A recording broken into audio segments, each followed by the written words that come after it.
Rafi Devers tied a franchise record held by the great Jim Rice with that triple in the eighth inning last night. And that is the most extra base hits by a Red Sox player aged 27 years or younger. Whew. So a bright light in this season so far, and that is Rafi Devers. Are they Curtis, you're the baseball guy on this show in the absence of the bland manager. Are they squandering their time with Rafi Devers, this Red Sox team? Well, he's going to be here another 10 years. Yeah. But I have made the decision that I am not going to emotionally engage with someone that is not emotionally engaged themselves. And I believe that Alex Cora is senior springing it like nobody's business, and that this organization is just trying to charge premium prices for a bridge year. And I find it to be, we had Breslow on. He had the easy chance to say we are going to add if we maintain this level. He didn't. He got into some long Yale-y talk about big words and time and space. And they're better than what they've been. Their roster is not, they have outplayed what their roster should do, and that is a credit to Cora and the players on the team. Yeah, I mean, if it is a bridge year, as you're calling it, then it is a bridge year in which they are currently contending for a wild card spot. Right. So you would think that might cause them internally to go, let's go for it. But they're not contending. Nobody in that building actually is acting like they're contending. The manager wouldn't be in a walk here, and the general manager wouldn't be using big words to say we're doing nothing. Like, I think they're waiting to see where they are come, middle of July. The trade deadline is the end of July. I'll bet bagels. You can have them with cream cheese or butter, whatever you prefer. That they do not add at the deadline. Anybody want to take the bet?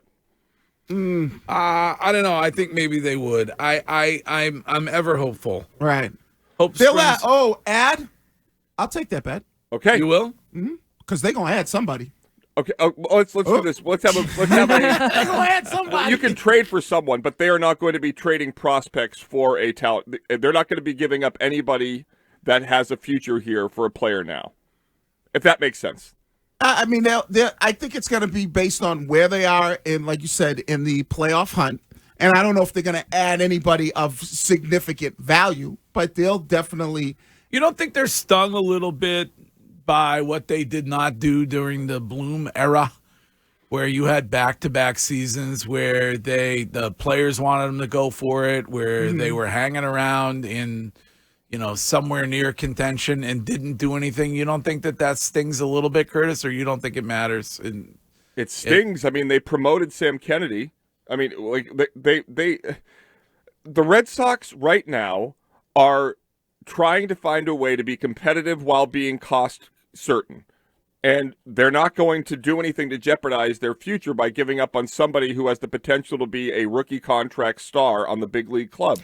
Go ahead. Sorry. No. I was just going to say the Chaim Bloom to Craig Breslow pipeline is the same thing as the Bill Belichick to Gerard Mayo pipeline. We thought that there was going to be big changes once we got Chaim Bloom out of here and brought Craig Breslow in, but there really hasn't been. Well, we don't necessarily know that yet. Well, but we do, because he had a whole offseason, and the Right. whole offseason we thought like this was going to be a big change, and it wasn't. But let's give him because I think the bigger question, even with Chaim Bloom and a lot of the players, is let's see what they do at the trade deadline. I know, but I think that history is going to repeat itself. I'm taking Curtis's side on that bet all day.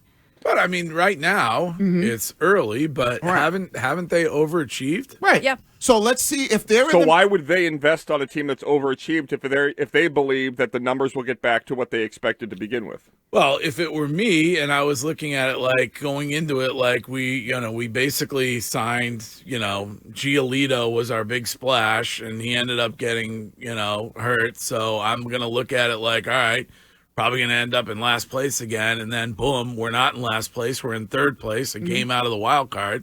Then I would sit there and be like, all right, now's the time to add. Why not add? Why not, certainly from a fan perspective, you end up, being the wild card team, then you're creating that excitement heading into, I don't know.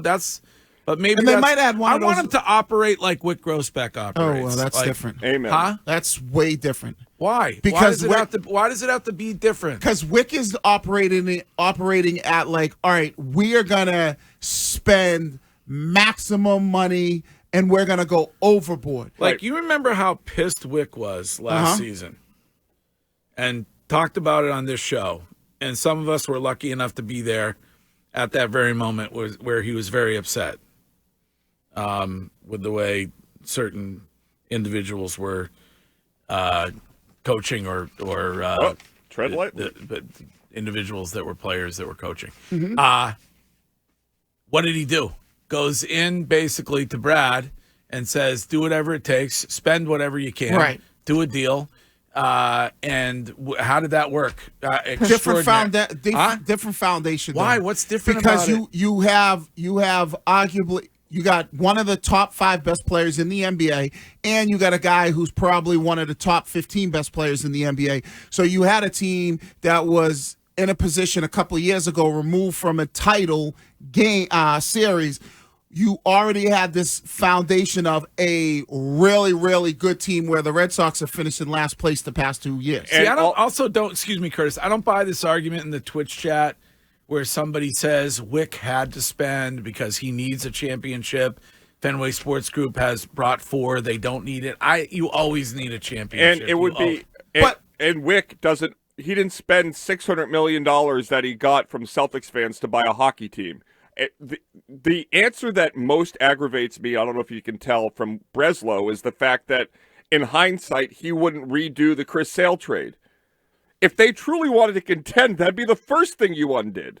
The fact that he's telling you he's still happy about it because of the Von Grissom future informs you that they're not going to do anything at the deadline. And remember, Greg, it's a lot easier to not have to spend as much when your previous championship isn't that far away. So I kind of agree with the texter a little bit. Is like John Henry doesn't maybe have to push himself or spread himself so thin because the championship isn't that far. Where Wick, it's been what, 2008? 2009. 9, all right, 8, 9, 08. whatever, 08, right? So think about how long that's been. So that championship that he's been chasing, it seems like it's a lifetime ago. And now you have a team, because you have Jaylen Brown and Jason Tatum, that puts you in the mix of you are a championship contender, where the Red Sox, they're like, we're kind of like bridge, retooling, rebuilding, whatever word you want to use.